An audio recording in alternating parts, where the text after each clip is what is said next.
introduction.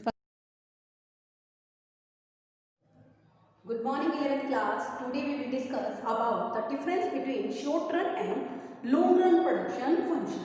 देखो बेटे आपने एक तो कॉन्सेप्ट पढ़ी है law of variable proportion that relates to short run production function. अब देखो बेटे मैं आज आप लोगों को इसका वाइटल डिफरेंस डिस्कस कर रही हूँ. It's a very much important question. First one short run production function क्या है स्टूडेंट. यहाँ पर वेरिएबल प्रपोर्शन है. वेरिएबल प्रपोर्शन का मतलब यहाँ पर क्या होता है बेटे कि basically short run period time is too short, बहुत ही कम होता है.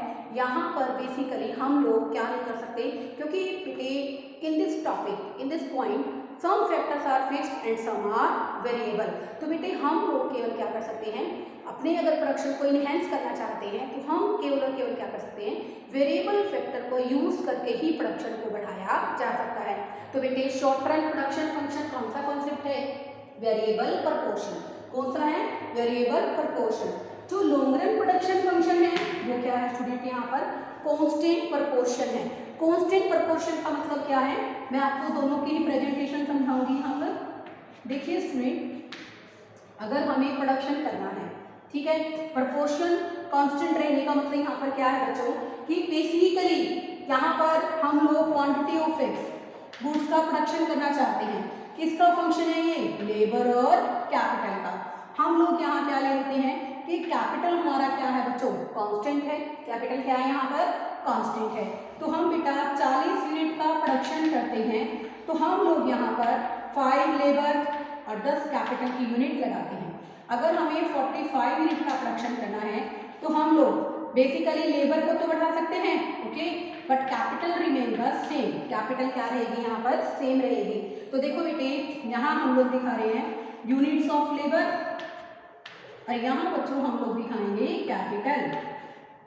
तो देखो बेटे in a short run this shows the capital. ये कैपिटल को इंडिकेट कर रहा है. तो बेटे के रेफर फॉर कैपिटल. यहाँ पर कैपिटल क्या रहेगी कांस्टेंट रहेगी चाहे आप लोग कितने ही लेबर को इंट्रोड्यूस कर लो क्योंकि बेटे बेसिकली जो शॉर्ट रन प्रोडक्शन फंक्शन है वो कौन सा है वेरिएबल प्रपोर्शन है. कौन सा है वेरिएबल प्रपोर्शन है. यहाँ पर कुछ फैक्टर्स क्या होते हैं फिक्स होते हैं कुछ क्या होते हैं वेरिएबल होते हैं.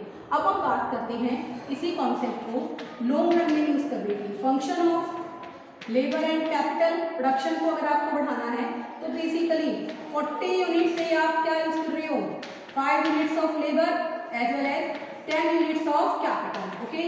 यहाँ पर बेटे बेसिकली जो डिफरेंस है फिक्स फैक्टर और वेरिएबल फैक्टर का वो क्या हो जाता है चेंज हो जाता है because all the factors becomes variable क्योंकि सारे के सारे फैक्टर क्या बन जाते हैं यहाँ पर वेरिएबल बन जाते हैं. ठीक है तो बेटा आप प्रोडक्शन अगर आप इंक्रीज करोगे 40 से अगर आप प्रोडक्शन 80 यूनिट का करोगे एक्स कमोडिटी का करोगे तो ऑब्वियसली आप क्या करोगे लेबर को भी बढ़ाओगे. आप किसको बढ़ाओगे कैपिटल को भी बढ़ा सकते हो. तो इसलिए बेटा यहाँ पर अगर हम बात करते हैं लॉन्ग रन के अंदर हमारा जो प्रेजेंटेशन होगा यहाँ पर कैपिटल है और यहाँ पर क्या है स्टूडेंट यूनिट्स ऑफ लेबर. तो बेटे बेसिकली हम लोग क्या कर सकते हैं प्रोडक्शन दोनों की सहायता से कर सकते हैं और इनके बीच का जो प्रपोर्शन है स्टूडेंट पहले कितना है 1:2 बाद में भी कितना है student 1:2. That's why it is known as constant proportion okay. Second की अगर हम बात करते हैं scale of output is constant because production increases only by increasing the variable factor. आप सबने देखा बेटे कि हम लोग प्रोडक्शन को केवल किससे बढ़ा सकते हैं बच्चों. यहाँ पर इस कॉन्सेप्ट की बात कर रहे हैं हम लोग केवल और केवल वेरिएबल फैक्टर से ओके क्योंकि फिक्स फैक्टर यहाँ पर क्या रहता है बच्चों कांस्टेंट रहता है. Scale of output is constant का मतलब क्या है मान लो बेटे इसी कॉन्सेप्ट के अंदर हम लोग ले लेते हैं हमारी जो कैपिटल है ठीक है ना कैपिटल यहाँ पर क्या है बच्चों कांस्टेंट है. ठीक है भाई. ऐसे ही बेटे जैसे इसमें एक एग्जांपल और ऐड कर सकते हो आप लोग जैसे प्लांट एंड मशीनरी है बेटे एक प्लांट हम लोग लगा रहे हैं तो बेसिकली उससे हम लोग कितना प्रोडक्शन कर पा रहे हैं. एक प्लांट को इंट्रोड्यूस करने से हम जो प्रोडक्शन कर पा रहे हैं वो कितने यूनिट्स का प्रोडक्शन कर पा रहे हैं. मान लीजिए हमारा जो स्केल है 0 से 10,000 यूनिट कितना है 0 से 10,000 यूनिट. तो यहाँ पर स्केल ऑफ आउटपुट हमारा क्या रहेगा कांस्टेंट रहेगा क्योंकि बेटे शॉर्ट रन जो टाइम पीरियड होता है वो काफ़ी शॉर्ट होता है. हम लोग ना तो कोई नया प्लांट इंट्रोड्यूस कर पाते हैं और ना ही हम लोग हमारा जो एग्जिस्टिंग प्लांट है उसको रिप्लेस कर पाते हैं। तो इसलिए बेटे हमारा स्केल ऑफ आउटपुट क्या रहेगा, कांस्टेंट। और यहाँ पर जो हमारा स्केल ऑफ आउटपुट है वो चेंज हो जाएगा। क्यों चेंज हो जाएगा? क्योंकि यहाँ पर हम लोग क्या कर सकते हैं, नए प्लांट लगा सकते हैं, ठीक है ना। पहले हमने स्मॉल प्लांट लगा रखा है, फिर हम लोग लार्ज लेवल का प्लांट लगा सकते हैं, then the scale of output में भी चेंज। तो हम लोग स्केल ऑफ आउटपुट को इजीली चेंज कर सकते हैं। थर्ड पॉइंट है स्टूडेंट हमारा, it is a production function in which factor ratio tends to change. Factor ratio change होगी with the change in level of output. इसका एग्जांपल भी यहाँ देखिए, अगर हमने लेवल ऑफ आउटपुट को इंक्रीज किया है, ऑब्वियसली 40 से हम लोग कहाँ आए हैं, 45 पर आए हैं, तो इसके कारण बच्चों क्या होगा कि बेसिकली क्या हुआ, इसमें हमारा जो फैक्टर रेशियो है पहले कितना था स्टूडेंट, 1:2, और अब हमारा रेशियो कितना हो गया, 1:1। इसका मतलब क्या है कि हम लोग क्या कर पाएंगे, फैक्टर रेशियो इससे क्या हो जाएगा बच्चों, चेंज हो जाएगा। कब, शॉर्ट रन के अंदर। ओके, अब यहाँ पर लॉन्ग रन प्रोडक्शन फंक्शन है, और लॉन्ग रन प्रोडक्शन फंक्शन के अंदर क्या होता है कि बेसिकली हमारा जो आउटपुट है वो क्या रहता है, सेम रहता है। आउटपुट अगर चेंज करेंगे, आउटपुट को बढ़ाएंगे, तो हम लोग क्या कर सकते हैं बेटे, दोनों ही फैक्टर्स को इंक्रीज कर सकते हैं। क्या कर सकते हैं दोनों ही फैक्टर्स को इंक्रीज कर सकते हैं। तो बेसिकली हम लोग क्या करेंगे, यहाँ पर प्रोडक्शन को बढ़ाने के लिए लैंड और कैपिटल, सॉरी लेबर और कैपिटल दोनों को ही इंक्रीज कर देंगे।